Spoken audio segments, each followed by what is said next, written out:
Quand je parle d'amour charnel, je parle d'amour de aimer femme, aimer homme, tout ça là. Il y a différentes catégories d'amour.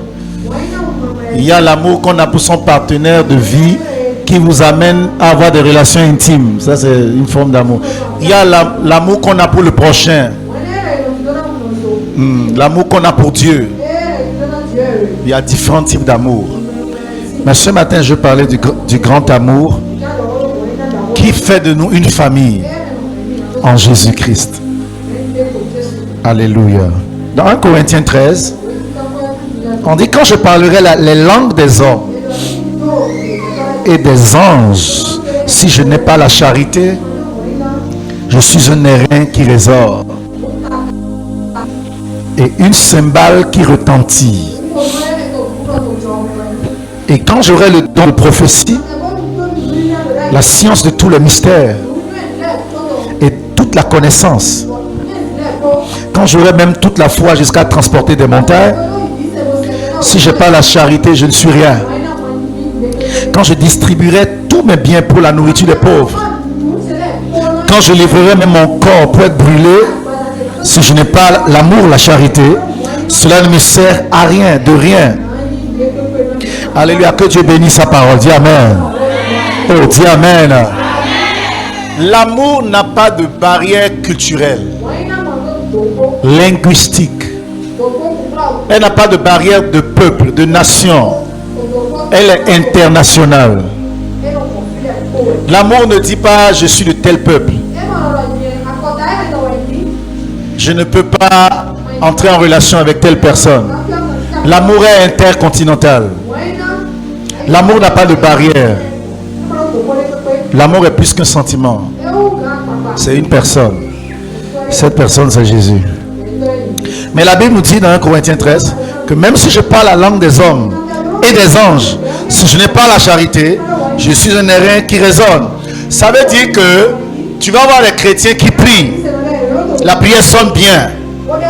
Ils parlent en langue. Ils parlent la langue des anges.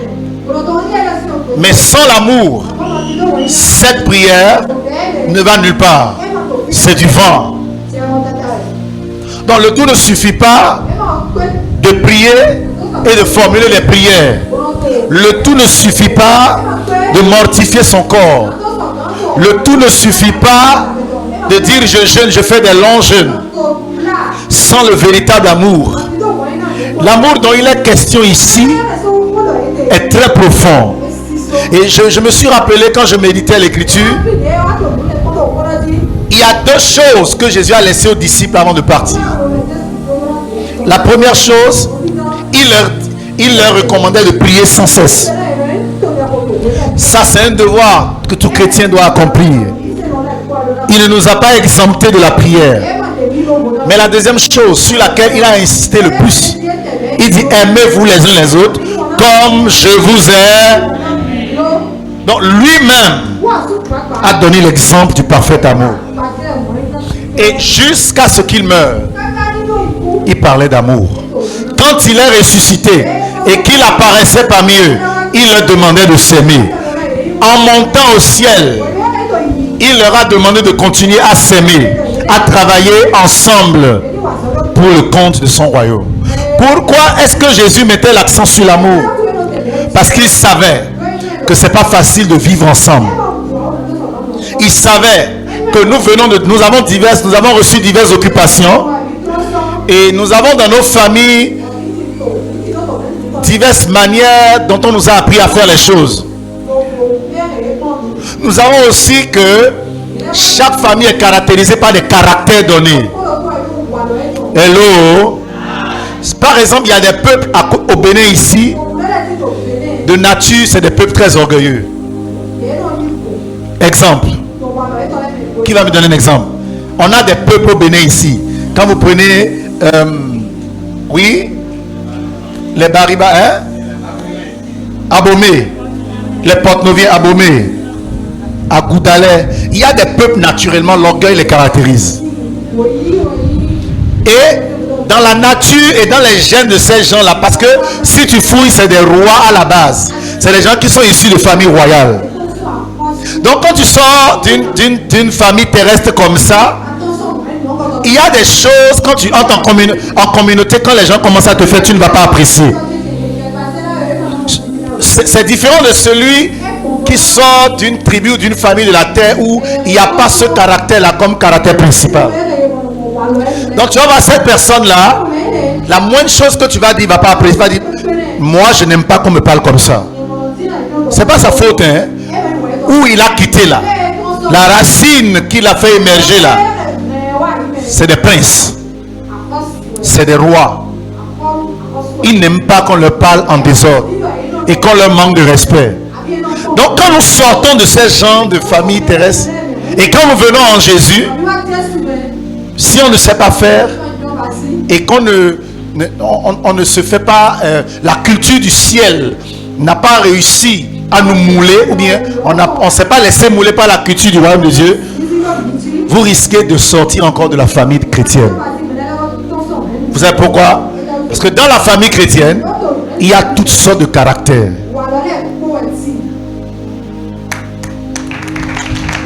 On peut acclamer les sœurs. Je m'explique. Dans la famille chrétienne, ceux qui sont dans l'église là, qui viennent dans nos temples physiques pour adorer, qui clament qu'ils ont Jésus comme Seigneur, la plupart d'entre nous, à la base, nous sommes des malades qui sommes venus vers le guérisseur. Jésus a dit, je ne suis pas venu appeler les gens normaux, je suis venu appeler des malades. Malade de quoi? Tu as un problème, c'est pour ça que tu es venu à Jésus. Et le premier problème que tu as, tu recherchais l'éternité. La soif de connaître Dieu. C'était le problème. Deuxième problème, c'est l'éternité. Il y a d'autres problèmes de nature à vivre ensemble que nous pouvons avoir individuellement. Mais quand Jésus nous appelle à rester ensemble, il veut désormais que sa parole devienne notre culture. Oh là là, on ne peut pas acclamer le Seigneur. Dis avec moi, il veut que sa parole devienne ma culture. La culture du royaume.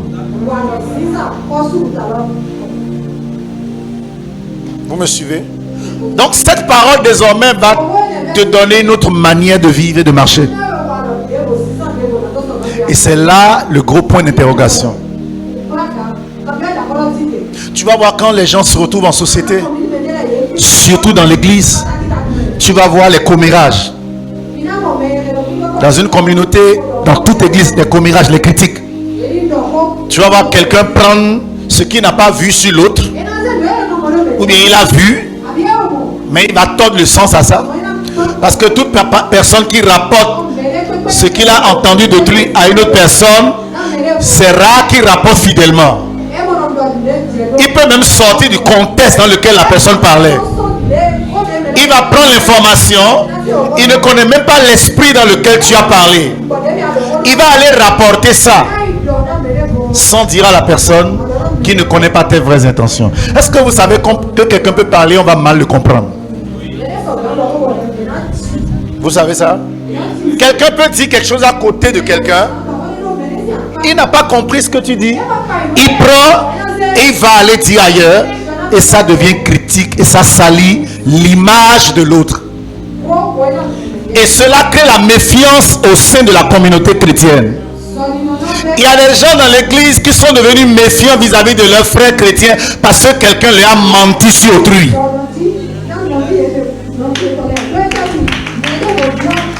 La Bible déclare que même si je parle la langue de Dieu et si je n'ai pas le parfait amour, je prie en l'air. Moi, je suis sûr que 90% des chrétiens n'ont pas l'amour. They don't love. Ils disent qu'ils aiment, mais ils ne pratiquent pas l'amour. Parce que mon frère, l'amour, le vrai amour est praticable. Et le vrai amour est difficile à pratiquer. Mais ce n'est pas impossible. Dis avec moi, ce n'est pas impossible. Oh, on peut répéter fort. Je m'explique. Tu apprends quelque chose sur la sœur Judith.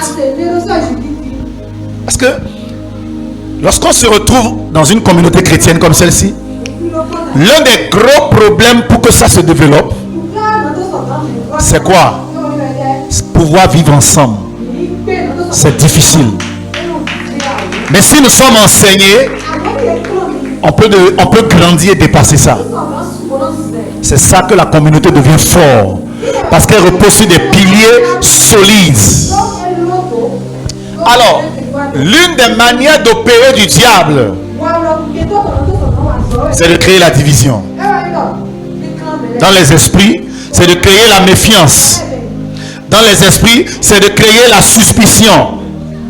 Dans les esprits, tu verras telle personne commencer à t'éviter. Tu ne sauras pas, mais pourquoi la soeur là me fait ça? Je ne comprends pas pourquoi je la salue, mais elle est devenue timide avec moi. Mais je ne sais pas, hier on parlait bien, aujourd'hui elle fait coucou, elle me répond bizarrement. Si tu fouilles, quelqu'un t'a sali quelque part.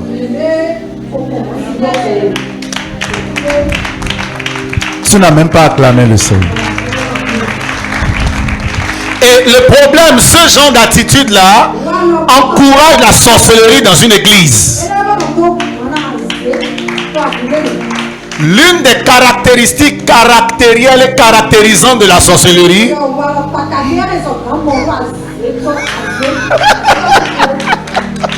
ah, le prophète il est dans le français aujourd'hui. Alléluia.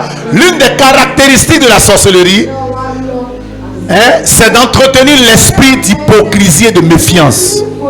Toute communauté chrétienne qui entretient la méfiance et les membres sont méfiants les uns envers les autres, le diable est déjà entré parmi vous. Lorsque vous vous réunissez,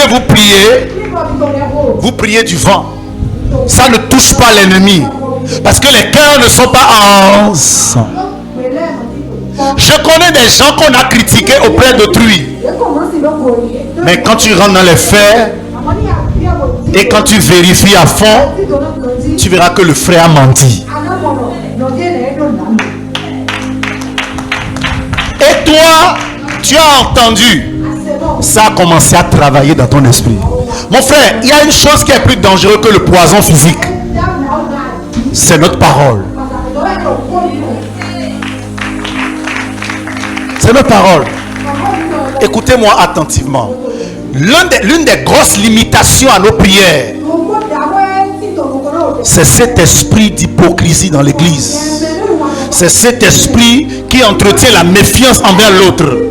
C'est cet esprit qui te fait croire que l'autre est quelque chose de mauvais parce que quelqu'un l'a peint en mauvais devant toi. Bien-aimé dans le Seigneur, le diable éloigne les gens de leurs frères et de leur assemblée à cause des commérages. C'est un esprit qui empêche l'église de se développer de l'intérieur. Si nous voulons que nos prières montent, le parfait amour doit prendre place dans nos cœurs. Et je vais vous dire quelque chose. Tu vois, un jour Jésus a demandé à ses disciples, vous mes disciples, qui dites-vous que je suis? Vous savez pourquoi il a demandé ça? Parce qu'il y avait trop de critiques à son sujet. Il y a des gens ici, si tu leur poses des questions sur ce qu'ils pensent de l'autre, tu vois, les gens sont calmes comme ça là. Il y a des gens qui te voient très mal dans leur cœur ici, dans cette église. Et pourtant ils te saluent. Mais Emma est roménien, ça ne va pas à l'intérieur. Emma est roménien. Hein? Il ne te salue même plus. Et c'est une âme puissante dans la main de la sorcellerie. Il y a des frères qui devraient être ensemble. Tu sais, plus on est unis, plus on est fort. Plus on parle le même langage, plus on est plus fort. La sorcellerie s'assoit mieux, se vautre et enfante la sorcellerie dans une église où il y a la méfiance entre tes frères. On viendra te dire que telle personne a dit que ta maman est sorcière. Quelqu'un viendra dans l'église. Hein? Église, on a dit. Hein? Tu es venu pour adorer. Quelqu'un vient te dire que ta maman est sorcière. Mais dans quel esprit lui dit ça? C'est pour te rendre méfiant de la personne. Tu vas commencer à nourrir des suspicions. Plus tard, si vous ne stoppez pas ce truc-là qui se dit, ça va devenir une rumeur. Et ça va se répandre comme une traînée de poudre. Et l'image de la maman sera détruite à jamais. Et cette image que tu lui as collée peut devenir un poison pour sa vie. Parce que quand elle va entendre ça, elle va entrer dans les soucis. Ça va la tuer tôt. Le but de ces esprits-là, c'est de détruire les destinées. Ça cherche ta destinée. Donc je veux vous dire ce matin que quand les commérages viennent vers vous, stoppez ça. Si tu es dans la salle et on a déjà rapporté quelque chose sur quelqu'un d'autre envers toi, et tu as déjà une image de la personne à cause de ce qu'on t'a dit, fais attention. Tu te détruis toi-même. Parce que la sœur que tu vois comme ça, peut-être que demain tu auras une situation. Et c'est elle que tu as bloquée dans ton cœur là, qui va débloquer ça. La vie est un mystère. Il faut faire attention. Oh my God, oh my God. On peut acclamer le Seigneur. La vie est un mystère. Il faut faire attention. C'est pour ça, autant que ça dépend de vous, soyez bien avec tous les hommes. Oh, l'enseignement ne passe pas, hein, ou bien? Ça ne passe pas, ou bien? Autant que vous, si ça doit dépendre de vous, hein, n'ayez rien dans le cœur vis-à-vis de qui que ce soit. Tu vois, si tu me prends maintenant, j'ai plusieurs fils et filles. Mais si tu fouilles mon cœur, je n'ai aucune image arrêtée de toi dans mon esprit. Je n'ai pas le temps de... Et puis ce qui est étonnant dans nos églises, tu là, hein? Ce qui est étonnant dans nos églises là, nous sommes pires parfois que les païens. Les païens parfois valent mieux que les chrétiens. Parce que en termes de caractère, on n'est pas sérieux. Le Saint-Esprit a une atmosphère dans laquelle lui coule. Et si vous ne réparez pas vos cœurs et que vous ne revoyez pas votre relation avec les autres, ça va être difficile pour vous de voir la gloire de Dieu. Est-ce que je parle à quelqu'un? Ah, tu es Jean-Baptiste, tu es Élie, tu es Élisée. Non, Jésus a dit, vous-même là, qu'est-ce que vous dites que je suis? C'est Pierre seul qui a trouvé la bonne réponse. Ça veut dire que les gens peuvent vivre avec vous et ne pas vous connaître. Les gens peuvent vivre avec vous et se tromper sur qui vous êtes. Les gens peuvent entendre des choses sur vous et ne pas avoir l'image exacte de votre réelle personnalité. Oui, oui, des événements de la vie peuvent tordre votre image. La vie est compliquée, mon ami. On peut te pousser dans des choses et dire que tu as dit alors que tu n'as jamais dit. Les circonstances peuvent s'avérer que c'est comme si tu es en train de faire alors que tu ne faisais rien. La vie est compliquée. On dit que Joseph, son vêtement était dans la main de la femme de Potiphar, son patron. Quand les gens sont venus comme ça, ils ont vu le vêtement, mais ils ne sont pas remontés à la source des événements. Qu'est-ce qui s'est passé jusqu'à le vêtement là est resté dans la main de la femme? Les gens ne veulent pas savoir ça. Parce qu'ils ont vu le vêtement, ils ont crucifié Joseph. Ils ont dit qu'il a cherché la femme de son patron. Nous sommes trop surface quand nous voulons juger les autres. On est surface. Le frère qui est à côté de toi là, Si tu peux bien l'aimer, c'est que tu aimes bien Dieu. Je vous dis la vérité. Là où nous sommes là où vous êtes là, peut-être il y a des gens ici, peut-être mais qui ne se saluent pas bien. Il y a des gens ici, s'ils te demandent de l'argent pour manger, certaines personnes, à cause de ce qu'ils ont appris sur eux, ils vont refuser de leur donner. Donc tout ça là, ça crée de la méfiance. Et on ne s'aime plus. C'est devenu de l'amour à l'apparence. C'est devenu de l'amour à...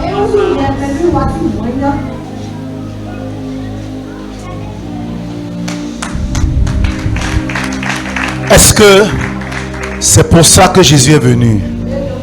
Il est venu pour que nous apprenions à être un. Je vais vous dire une chose, hein. Le diable va toujours fragiliser des gens qui doivent marcher ensemble pour aller très loin. Il va fragiliser leur rapport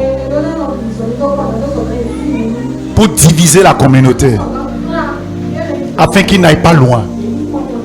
Ce matin, tu vas faire un exercice sur toi-même.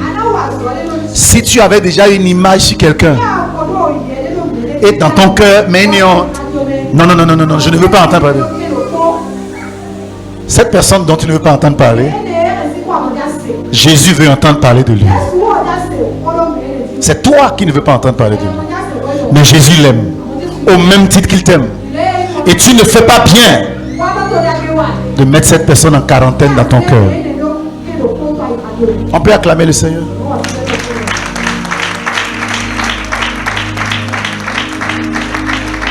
Nous avons une lourde responsabilité. Tu sais ce que la Bible dit? Que chacun voit les intérêts de l'autre comme étant supérieurs à ses propres intérêts. Si on peut vivre comme ça dans l'église, c'est intéressant. C'est-à-dire que je vois les intérêts du pasteur Daniel supérieurs à mes intérêts. Ça me poussera à l'aimer, à le servir. Je ne dirai pas que je suis plus grand que lui. Je dirai que je suis son serviteur. Et je vais vous dire quelque chose. Une communauté où il y a l'amour, c'est difficile pour le diable de tuer là.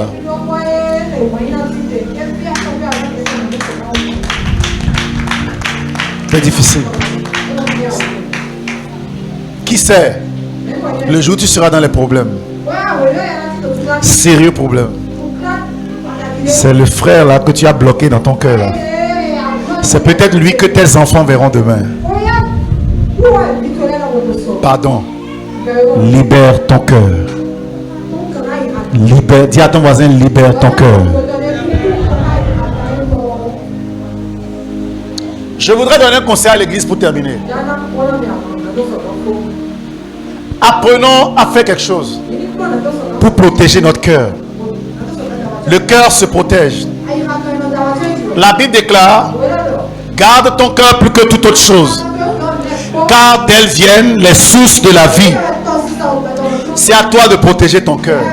Lorsque quelqu'un vient te rapporter quelque chose sur l'autre, si tu mets ça dans ton esprit, ça va détruire ton cœur.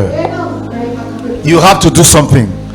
Désormais dans cette église, si quelqu'un me rapporte quelque chose ou te rapporte quelque chose, tu vas dire à la personne: est-ce que tu peux répéter ça devant lui?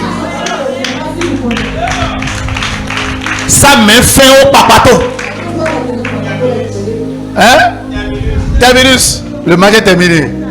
Monsieur, madame, ce que tu viens de dire là, ça m'intéresse. Je souhaite qu'on en parle. Si tu permets, je vais l'appeler. Il va s'asseoir et on va terminer ça ici. Tu vas voir que les gens vont libérer leur cœur. Parfois dans les églises, il y a trop de choses qu'on laisse en suspens. Moi-même, je faisais ça. Désormais, je ne fais plus ça. Si j'entends sur toi, je t'arrête. J'appelle l'intéressé. Asseyez-vous. J'entends, on va régler ça. Ça va régler les problèmes. Parce que la personne qui te rapporte ça, il n'est plus là. Hein? Mais ce qui t'a mis dans l'esprit là, ça va te détruire à propos de l'autre.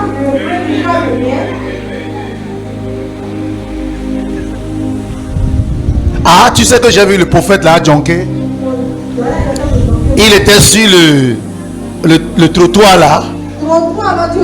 Et il était dans la rue de Djonké même. Et il était debout. Et il y avait les femmes en mini-jupe en train de faire du striptease devant lui. Du striptease religieux. Derrière ma striptease religieux. Et moi-même j'étais passé par là. Il a, au lieu, qu'est-ce que le mémi faisait là? Mais c'est lui qui a la grande bouche pour venir me devoir. Oui, ce gars-là, je doute de sa foi chrétienne. Et frère, si je te dis ce que moi j'ai vu sur le prophète là, hey, bah!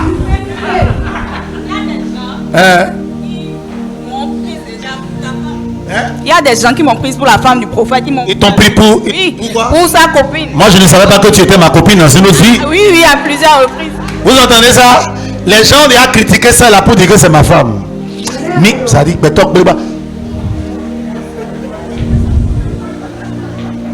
c'est incroyable. Toi tu as entendu ça où? Papa. Notre propre ennemi c'est d'abord intérieur. Merci papa. Ça c'est une leçon de vie. Acclamez pour Pépé. Il a dit notre propre ennemi c'est l'intérieur. C'est pas faux. You have to conquer yourself. Tu dois te conquérir toi-même. Tu as appris ça il y a combien de temps?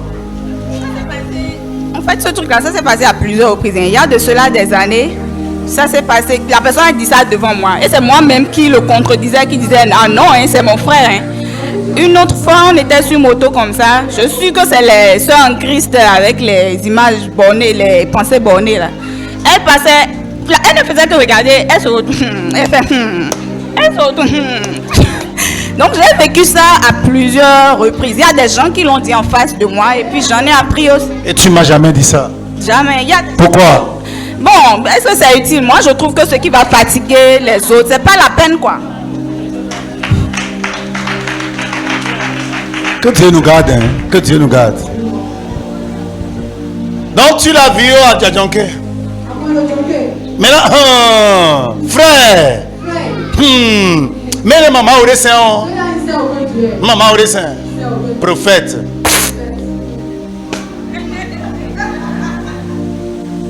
Et la soeur dit ah bon, comme elle me met un papato, viens. Qu'est-ce que tu as vu et entendu? On t'a dit quoi? Je suis inter. Mon frère, toi tu as le temps de t'occuper de la vie d'autrui quoi. Alors que tu as tes propres problèmes. Dans cette église, que chacun s'occupe de ses problèmes. Désormais, ne parle plus d'autrui, parle de toi-même. Parle de toi-même. Gâter l'image des autres pour gagner quoi? Hein? Pour gagner quoi? Pour gagner quoi? Des rumeurs erronées. Tu vois? Je disais quoi même? Tu vois? Donc, la sœur s'assoit, les deux s'asseyent. L'autre lui rapporte qu'il m'a vu là-bas. Et elle est d'apprendre ça. Désormais, quand je vais prier pour elle, prophète, ne m'impose plus les mains. Tends la main comme ça. Et prie pour moi. Prie pour moi. Je n'irai plus dans cette église.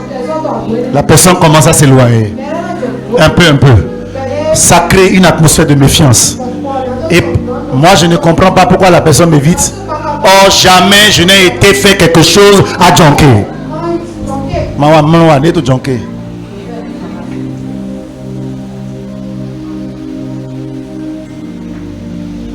C'est une affaire très sérieuse. Alléluia. Donc quand quelqu'un vient te voir, le parfait amour, qu'est-ce que ça fait? Tu diras à la personne, ma soeur, s'il te plaît, attends. Tu appelles la personne. Si la personne a dit ça, c'est pas grave, vous allez vous comprendre. Mais l'essentiel, tu ne vas pas te lever de là avec une image tordue de la vie d'autrui.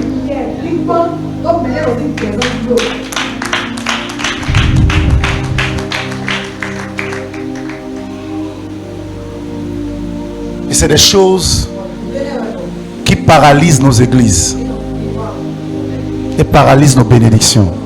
Que Dieu vienne à notre secours et nous aide à développer le parfait amour.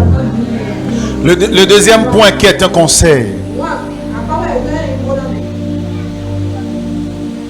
Le deuxième point. Dis avec moi, deuxième point. Quand on donne des prophéties sur les gens, certains ont le vilain plaisir quand ils entendent ça. Avant même de sortir de l'église, la prophétie est déjà ailleurs. Dieu m'a parlé de tout ça. Si bien que prophétie, même pour donner ça, même c'est devenu difficile. On te donne une bonne prophétie comme ça, on pêche ça, on lance ça en famille. Vous avez entendu? Toi, tu penses que ceux à qui tu dis ça, ils aiment ton frère qui est à l'église avec toi. Dès que ça tombe dans leurs oreilles, les esprits qui sont en eux là vont commencer à contrer l'accomplissement de la prophétie. Or, si ce frère réussit, c'est pour ta propre bénédiction. Tu sais ce que Dieu fait? Quand Dieu veut élever une communauté, il prend une ou deux personnes, il les élève dans la communauté. Parce qu'il sait que cette personne va se souvenir de ses frères. Regarde dans la Bible, quand Joseph a été élevé, ses parents ont vécu dans la paix et dans les bonnes grâces présidentielles. Quand il est mort, ils ont commencé à souffrir. C'est la mort de Joseph qui a fait que le peuple a sombré après dans la souffrance. Ça veut dire que si on peut s'aimer, nous allons aimer nos héros. Nous allons aimer ceux que Dieu nous donne. Et nous allons faire leur promotion. Est-ce que vous m'avez compris? Est-ce que vous m'avez compris? Quand tu reçois une prophétie, quiconque dans cette église va oser encore faire des choses comme ça. Bon, je suis en live. Acclame-moi Jésus. Acclame-moi Jésus. Dieu m'envoie éduquer l'église ce matin. Ayons la culture des gens du royaume. Aimons-nous les uns les autres. Je vais te lire l'amour dont Paul parle, ce que ça fait. La charité est patiente, l'amour est patient, pleine de bonté. Elle n'est pas envieuse. Elle ne se vante point. Elle ne sent point d'orgueil. Elle ne fait rien de malhonnête. Elle ne cherche même pas son intérêt. Elle ne s'irrite point. Elle ne soupçonne point le mal. Elle ne se réjouit point de l'injustice. Elle se réjouit de la vérité. Elle excuse tout. Elle croit tout. Elle espère tout. Elle supporte tout. La charité, l'amour ne périt jamais. Les prophéties prendront fin. Les langues cesseront. La connaissance disparaîtra. Ok. Car nous connaissons en partie. Bref, que Dieu vous bénisse. Que Dieu vous bénisse. Donc si dans cette église, tu as déjà une image collée sur quelqu'un, tu évites quelqu'un, ou tu as un problème avec quelqu'un, va voir la personne. Dis-lui, qu'est-ce que je t'ai fait? Si je t'ai offensé, je ne sais pas, pardonne-moi. Peut-être la personne a entendu quelque chose. C'est pour ça qu'il fait ça. Et toi qui passes ton temps à prêter ton oreille à autrui, tu as le temps de prêter ton oreille. Hein? Tu dois sélectionner ce que tu entends avec tes oreilles. Parce que ce qu'on entend peut détruire, peut empoisonner le cœur. Donc, tu peux choisir ce que tu entends. Dis, s'il te plaît, si c'est pour parler de l'autre, je ne veux pas. Moi, je ne veux pas savoir. En tout cas, je ne veux pas savoir. Ou bien tu lui dis d'attendre, vous appelez la personne. Ça va mettre fin à tout ce qui est esprit de suspicion. Que Dieu vous bénisse.